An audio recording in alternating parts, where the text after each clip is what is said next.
కూల్చినప్పుడు కూడా ఆయన అక్కడే ఉన్నారు. ఆయన కోరిక తీర్చాలని నేను అయోధ్య వెళ్ళిపోయాను.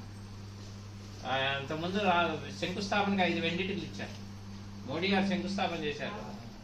మరి అంత అనుగ్రహించారు రాముల వారిని. మనం ఇచ్చిన ఇటులే మోడీ గారు శంకుస్థాపనలో చేశారు. తర్వాత రాముల వారి పాదుకలు చేయించారు. వెండి పాదుకలు, బంగారు పాదుకలు కూడా. వెండి పాదుకలు చేసి దేశమంతా తిరిగాను. బంగారు పాదుకలు చేసి రామేశ్వరం నుంచి అయోధ్య వరకు నడిచి వెళ్ళాను. రాముల వారు నడిచిన దారిలో నడిచి వెళ్ళాను. నడిచెళ్ళి సమర్పించాను. తర్వాత ఇప్పుడు ఈ కోదండం చేయించాను. 14 కిలోలు, కిలో బంగారం, 13 కిలోలు వెండి. పర్లేదు కొంచెం మంది ఉన్నారు. 14 కిలోలు. రాముల వారి వనవాసం 14 సంవత్సరాలు కదా, అందుకని 14 కిలోలతో చేయించాను. ఇది ఇప్పుడు ఫస్ట్ ఫ్లోర్ లో వచ్చే కోదండ రాముడి. పర్లేదు చూడండి, మాకు రికార్డింగ్ అవుదా? క్లియర్ గా రాదు. ఓకే.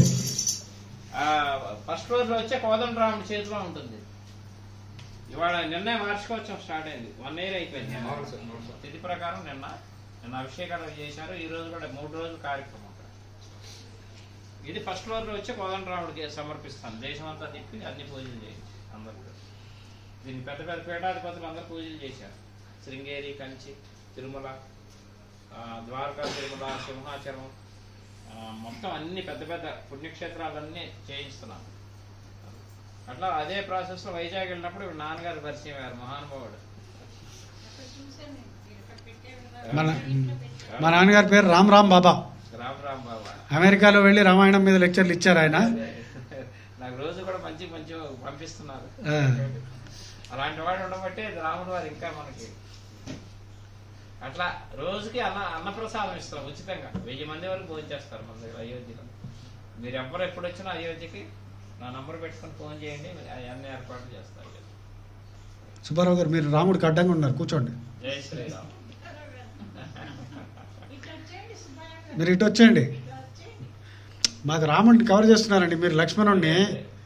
అయ్యా మిమ్మల్ని అక్కడ వచ్చి కూర్చోండి.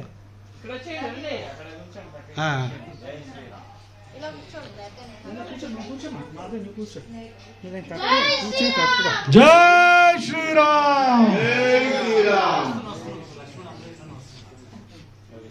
ఎంత దూరం అంటే నడిచి వెళ్ళిపోవచ్చా? దగ్గరే అంటే నడిచి వెళ్ళలేము. 2 నిమిషాలు మనం వెహికల్ మీద పోవాలి. వెహికల్ మీద పోవాలంటే మళ్ళీ ప్యాక్ చేయాలి దీన్ని.